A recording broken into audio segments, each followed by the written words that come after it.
Hey guys, what's up? It's been a while. So, I want to talk about sobriety. I've been sober 10 years and really kind of struggling right now with solitude, you know, being a recluse. I think I had to kind of trade my social life in to get sober in the beginning. 10 years ago, I just got rid of all my old friends and hid at home and got two jobs. So I'd work from 6 a.m. until 10 o'clock at night, go home and just smoke my cigarettes and drink tea or whatever, watch documentaries. And I got used to that. But there's still moments where, I get extremely lonely. And, I have a beautiful girlfriend. We've been together for 13, almost 14 years. But as far as like friends, like guy friends, I miss having friends, but not to the point where I want to go make new friends. Because I work from home. And when I worked in the restaurants, it was easy to make friends. And I got my fill in at work. I could just banter with some guys at work, and that would fill up my gas tank for socializing, and then I'd go home and just be with my girlfriend, and that was fine. But now, since I've been working from home since 2016 full time, it's just me and myself and my girlfriend. So I've been trying to find camaraderie. I miss like this guy camaraderie. Um, I we for guys, girls too, but when we were growing up, we had our posse of friends. Our guy friends. I always had good friends. Um, Growing up, high school was great, and in my 20s was great because then I was kind of partying with partying with my friends. But when I got sober and I started working from home, it just became me. And then so I started doing YouTube videos, and just talking on video helped that socializing. Like I could, because I feel like I'm talking to friends right now just doing this video.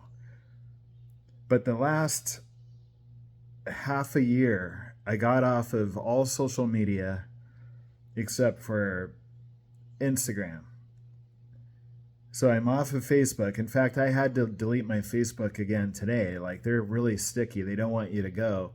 And I swore I deleted it 3 months ago, but I was still getting emails from Facebook activity on there. So I'm like, okay, I'm going in and I'm really deleting it. And I was on there for 5 minutes and I was getting pissed off. People wanting things from me, people asking me questions, um, really, really a needy vibe. And I don't like it, anymore. I'm tired of it. I'm tired of people asking me things, or I'm tired of people disagreeing with me on social media.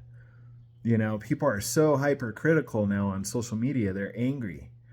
They're angry that the world is the way it is right now, and they're taking it out on each other, and the whole division and the race wars and all this crap, right? The right and the left battling. You say something wrong, you know, people are even criticizing me going to Starbucks. And yeah, I don't like corporations either, but it's just a coffee, okay? And I just got tired of it. So last couple months I haven't been on Facebook even. So I guess it's really getting to me because I've been really feeling heavy energy. Um, I could get a therapist, But I wanted to just share what's going on with you guys. Maybe this will make me feel better. Maybe just talking to you guys. But it's just me and my voices in my head. And it's hard, even for someone like me who's used to being a loner. You know, it's getting really hard. I have moments where I'm on the verge of tears, and I try to escape in movies and documentaries. I watch other guys that are in isolation, so I feel better about myself. So I'm really into like prison documentaries or monastery documentaries where guys are they have a routine every single day. It's very strict. They don't get a lot of entertainment or pleasure, but they do have camaraderie. One of my favorite movie of all time is Shawshank Redemption. In fact, I got a picture of. If you see here, I got a picture of Andy right there from Shawshank Redemption.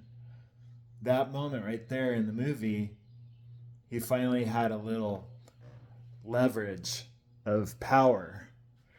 You know, he made a deal with the warden, and he got some beers for his coworkers, and that was the first moment where he felt empowered after 2 years in prison. Now, call me a little crazy, but somewhere in a parallel reality, that scenario, that movie is real. And I really feel like Andy and Red are my friends. They're in prison. I'm in my own kind of prison. And every morning I wake up and I say, I wake up and I got a picture of him over there. I got the DVD cover for Shawshank and a monastery DVD. And I say hi to my family. I thank God for a new day, and I say, morning, Andy, morning, Red. And then I talk to the brothers in the monastery DVD cover. I say, thank you for praying for us every day. Brothers, thank you.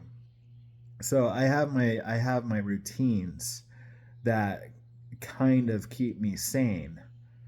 I have a little bit of autism. I like systems or routines. It keeps me feeling sane and safe. People are control freaks when they grew up in an unsafe childhood. They become control freaks because that's where they feel safe.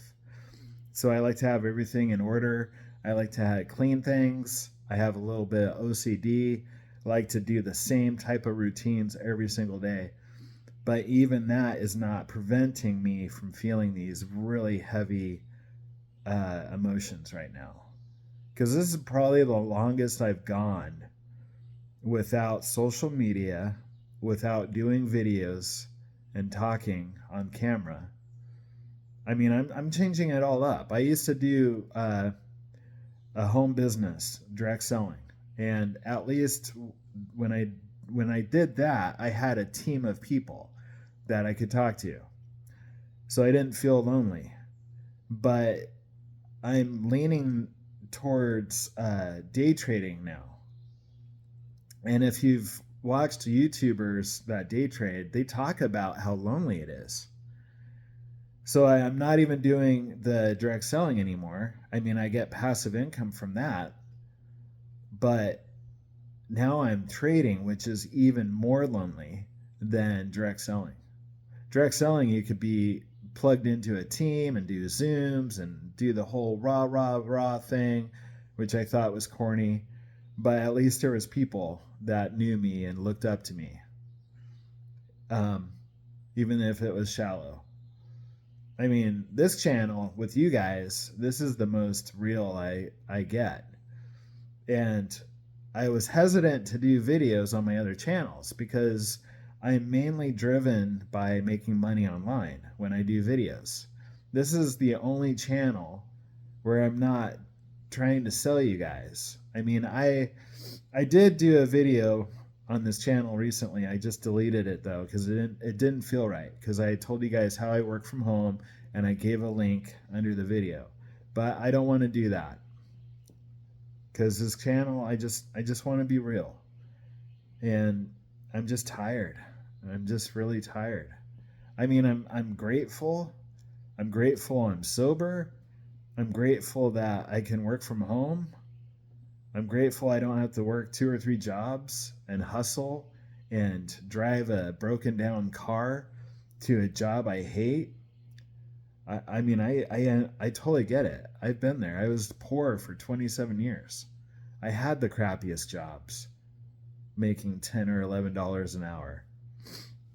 But at those jobs, I at least could be around people and talk to people. So now I'm going more inward into my own created reality. And there's some days where I have some really dark thoughts. Like, I know it's a spiritual battle, really. I mean, I even though I'm not drinking, I still have urges, I still want to, listen to hard rock and rock back and forth and fap and do anything I can to avoid reality. And I know that meditation is key. It's hard for me to sit still. Um, I'm still in that busybody mode. Like, I gotta do this, I gotta do that. I don't have time. I want to rock back and forth. When I rock back and forth, I feel like I'm going places. And I don't know, it's just something I've done since I was 2. I just rock back and forth. I do it listening to music and daydreaming. And more than ever now, I feel like just leave me alone. I just want to go into my head. And that can be a scary place, you know. Um, I have God. I know I have God. I have Misha, my fiance.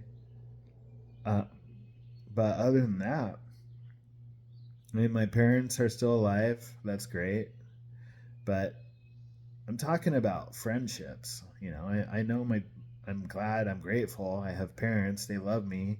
They're still alive. They're healthy. They're in their 80s. Um, but it feels like it's just me. And I miss my 20s and 30s where I laughed with people at work. Um, but I know sobriety is number one. And if I wanted to bad enough, I could go talk to people at AA, but I don't want to talk about booze. I don't even think about booze anymore. If anything, I need like a therapist that knows addiction, that knows about shame and guilt. And my whole life is guilt and shame. I do good for a little while and then I relapse. Relapse could mean anything. It doesn't mean just drinking. It could be masturbating or listening to hard rock or eating lots of sugar or rocking all day and not doing anything, or just bad thoughts all day, get into this really dark, perverted space where the demons are just playing with me. I just give in to the demons and I go dark and I go really dark. And then I scare myself and I'm like, no, I'm a Christian. I'm going to pray. I'm going to get back to praying. And then I'm good for a couple weeks and then I go dark again. And it's hard to handle all of these ups and downs alone. And I romanticize hardships. I romanticize the hard life. The people in prison, the monks. They gave away everything to just worship. And they say that the hardest thing is their minds. And so we really have to just master our mind and realize that, just being sober is good enough. I mean, my bad day sober is way better than any bad day drinking. Even a bad my best bad day sober is still better than any day drinking. Because when I drank, something bad always happened, or even just the hangover. Even if I didn't mess up and do something during a blackout, the next day I felt horrible, and I would smoke a cigarette, and and uh, and it felt gross. I don't like smoking cigarettes in the morning. I mean, I don't smoke anymore. I gave that up 8 years ago. But just being hungover and smelling a cigarette, it just felt really dirty. It just felt creepy. It felt like I was sleeping on a bar floor with ashtrays all over the place. It's just a dark, seedy world. You go walk by a bar today and it's dark in there and it smells like cigarettes and people are hackling, or hawking loogies. They all screwed each other. You know, Everyone screws each other on the party scene. Especially if you're from a small town, it's like, oh yeah, I slept with them, I slept with them, I slept with them. Everyone sleeps with each other. It's gross. There's no morals. It's completely a demoralized free for all, And it's either there's fighting or there's fucking. And it's very low vibration, very primal, caveman crap. And there's nothing to be proud about. There's nothing that has merit. There's nothing that has value. Everyone's just BSing. They're not going anywhere with their life. They're all sitting at a bar, hackling and telling jokes and trying to avoid reality, and thinking who can they fuck that night. And it's just pointless and empty.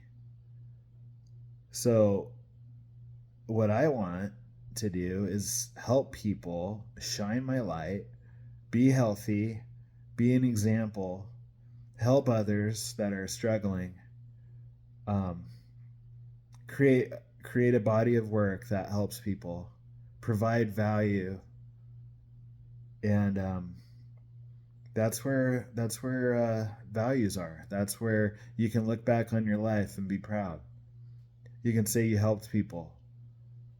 It's the small things that matter, the little niceties, the holding the door for someone, thinking of someone when they're lonely, surprising people with gifts. Those are the little things that matter at the end of your life. When you're sitting on your deathbed, what matters most are the relationships you had with people. It's not how much money you made or how many people you effed, or how many beers you drank or how crazy you were. All that stuff, being rebellious and driving drunk and screwing people, um, all that stuff you thought was really cool in your 20s and 30s, one night stands and being crazy, so crazy. You don't remember that crap 20 years later. None of it has any merit. None of it stands up to anything. It's just delusional, demonic activity, you know? It's not cool. It has no value. It disappears. I think about someone like Ron Jeremy, the porn star. Um, he he really lost it at the end of his life. I don't know if he's probably still alive, but he looks horrible. Like long, stringy, gray hair. He's fat. He's completely demoralized. He's actually insane now, and he was ruled as insane, so they couldn't charge him for sexual assault. But what's he gonna brag about? What's he gonna feel good about on his deathbed? That he slept with 5,000 women? You think that really matters when you're 70 or 80? People will think you're sick and that you don't have any self love or self esteem. Why would you have to sleep with that many people? And if you did it for a living, I mean, that's not a good way to, maybe in your 20s that's cool, but when you're 50 or 60 and you still have to shag women to make money, it's gross. It's pathetic. It's shallow. It's empty. You're not doing anything to make this planet better. And it's not cool. You can romanticize it in your 20s and 30s, but when you're 50, over 50, it's like, what's wrong with you? Why do you have to sleep with 5,000 women? you know? And now he's demoralized and empty. He's an empty vessel. He's a blob. He's done nothing with his life except shag women. What's he gonna do? Tell God that? You think God's gonna be like, cool, man? No, God's gonna be like, what did you do for me? What did you do during your life? Oh, nothing. You screwed women for money. That's all you did. Now you're going to hell, buddy. So yeah, it's been a while since I, talked to you guys. And leave a comment. How are you doing? I'm 51 and haven't hung out with friends for like 13 years. Had a couple online friends, but it still doesn't fill the heart, Just little comments here and there, doesn't really float my boat. But all I can say is sobriety is worth it. I don't care if I don't have friends as long as I'm sober. But once in a while, the loneliness really gets to me. And I know I'm not alone because there's millions of us right now feeling that we are going insane. We're trying to escape ourselves. And we feel like our country is going to hell. And it's all by design. The elites want us to be, they don't want America to be a superpower anymore. They want us to be like a third world country. It's all part of the plan. The 2030 plan. I forgot the name of it. I don't want to get into politics too much here. But, I was red pilled in 2020. I was red pilled. And I was depressed for about 3 months. But now I'm like, okay, they want to kill us, okay? How am I going to survive? They want us to feel bad. They want to make us feel divided. But as long as we have each other and we're sober, it can't get much worse, I mean, I believe in God. It still boggles my mind, people that don't believe in God. I mean, how are you even alive right now if you don't believe in God? Because this world has gone to hell.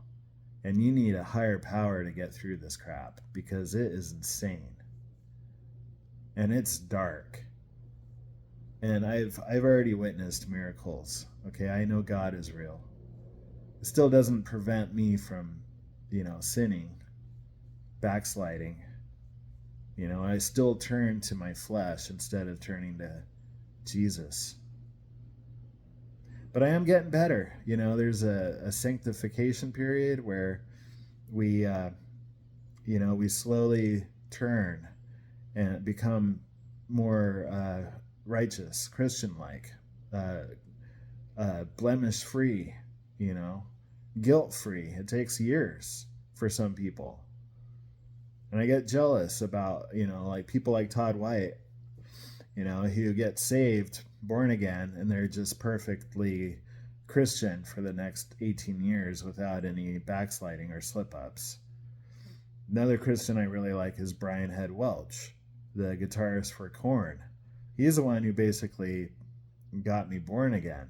The Holy Spirit hit my butt the Holy Spirit came into me when I was listening to a Brian Head Welch song. It was called Love on his first album, I think. That was 2016. And I was gung-ho for God and watching Todd White and Dan Mohler all day, crying, purging, cleansing my spirit. And now I'm backsliding. And it's gotten really dark. And I have some really bad thoughts. And I'm trying not to entertain them, because what you focus on grows. Last thing I want to do is make these thoughts grow, because they are wicked. Every time I do great for a few weeks, clean the house, so to speak, my spirit, and then I relapse by masturbating or something, they say in the Bible that they'll bring back 7 times the demons. When you clean your house and then you sin, 7 times the demons come back. So it goes darker quicker. And that's how it was with drinking. I would relapse and I would be back harder than ever in a week or two. Up to my old tricks. I knew exactly what I wanted to do, how much to drink, what kind of beer I wanted, and it got worse quicker every time.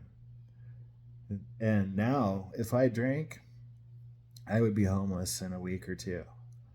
And I would be basically prostituting myself on the streets for a beer. I mean, I am a really bad drunk. I'd be probably killed too. If I got drunk in the city, I would be dead. Luckily, when I did all of my drinking, it was this small town, and it was relatively safe. But I used to drink and drive through that town, wobble across the street back and forth, hit my head on the asphalt a few times, and someone knew me and they would rescue me and drive me home. I'd have blood all over my face, and I pissed my pants, and they would take me home, and I would be safe. But if I drank here, I'd probably be drunk, blacked out in the city, and then I would probably try to find some meth if I got drunk, because I've done meth a dozen times, and that's probably the ultimate. But it'd be the ultimate destruction, because that's Satan's drug, big time. That stuff is so bad, so bad.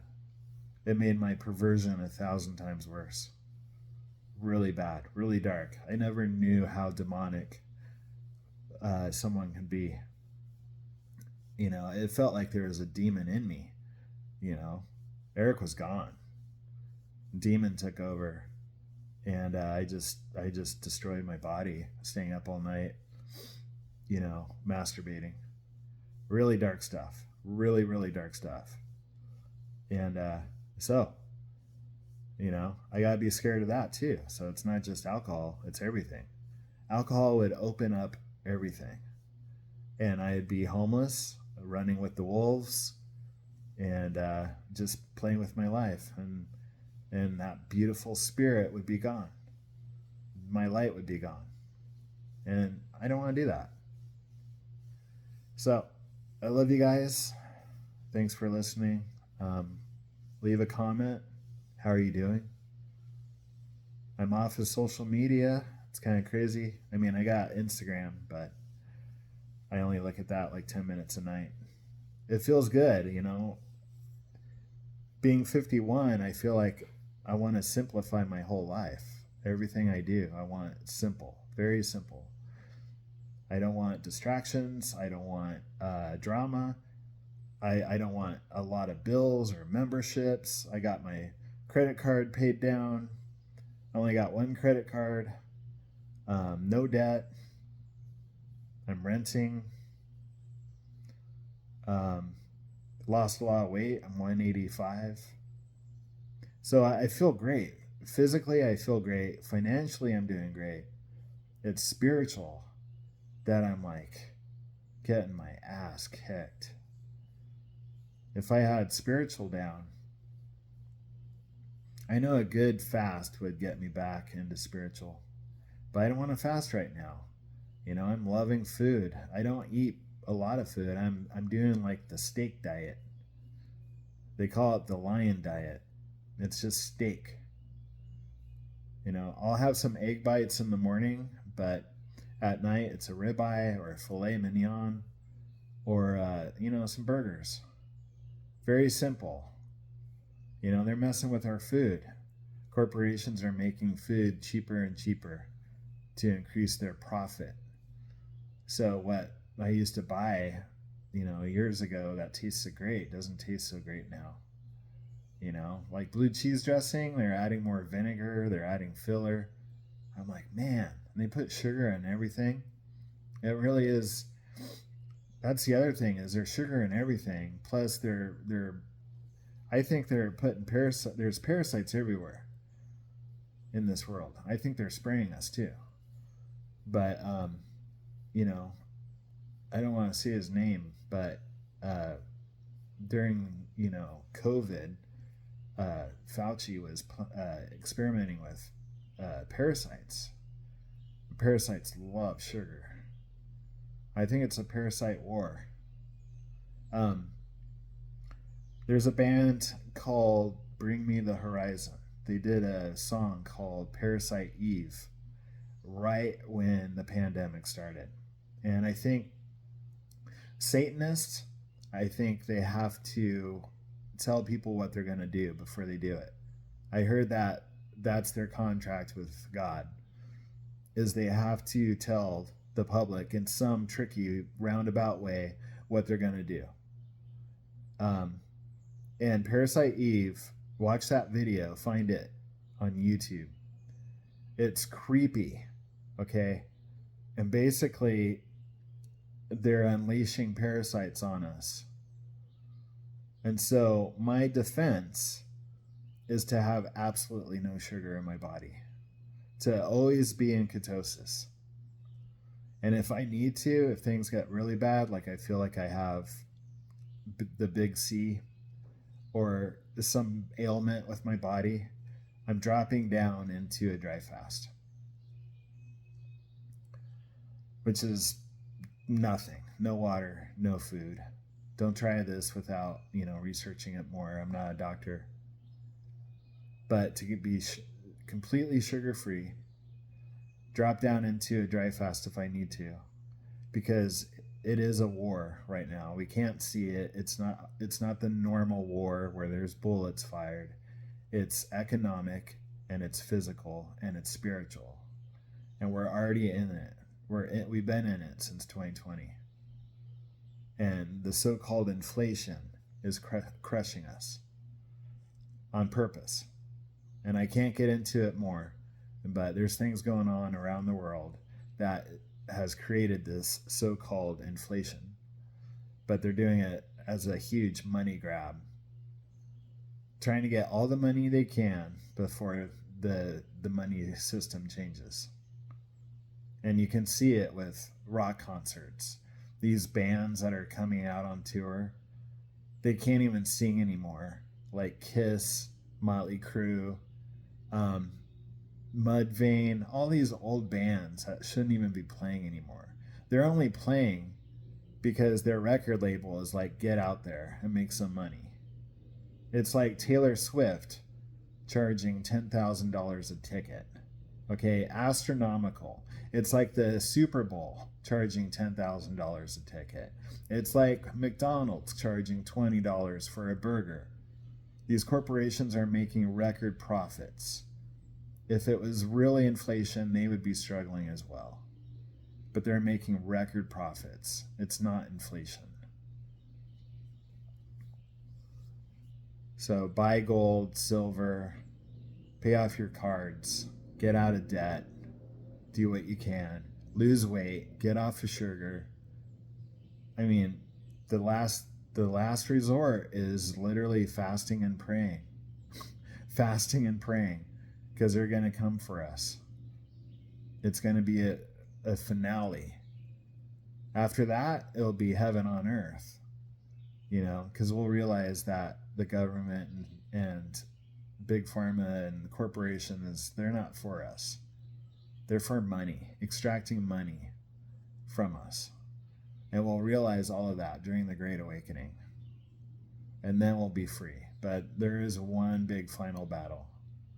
So that's it for me. I love you guys. Leave a comment, like this video, share it around, and we'll talk to you soon.